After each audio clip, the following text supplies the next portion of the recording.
ලිප හොඳට ඇවිල්ලාදී මචං මුට්ටිය තියාගන්න ලිපේ. ඊට පස්සේ මචං මෙන්න මේ හිල ඔහොම හිටින්න මේක තියාගන්න මේ විදිහට. ඊළඟට මචං වාෂ්ප පොදක්වත් යන්න නැතු වෙන්න මෙන්න මේ විදිහට මැටි ගහගන්න. හොඳ වටේට මෙන්න මේ ධාරේ හොඳට වහගන්න.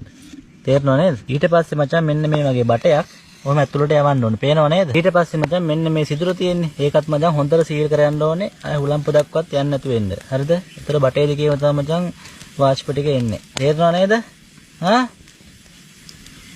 තේරෙනව කමන්න. කොහමද බින්දු බින්දු වැටෙනවා? මාරස් මොඳයි ඔය. වට්ටාතල්ලේ. සුපිරි ස්පීඩ් එක කරන ඉතින් ගහමු. ආයෙත් පිරිසුදු සුපිරි බඩු ඈ. හරිද? ආයෙ කවලන් ජහජරාව නෙමෙයි හරිද? ෂොට් එක ගහන්න අවුලන්නේ ගහන්නනේ. උගුර බොන අවුලන්නේ නෑනේ මම නින්නේ. අවුලන්නේ බොනවා. කාටවත් මම කියන්නේ නෑ. මම අහවලා ගත්තා. හරිනේ? එහෙනම් මම ෂොට් එකක් දානවා.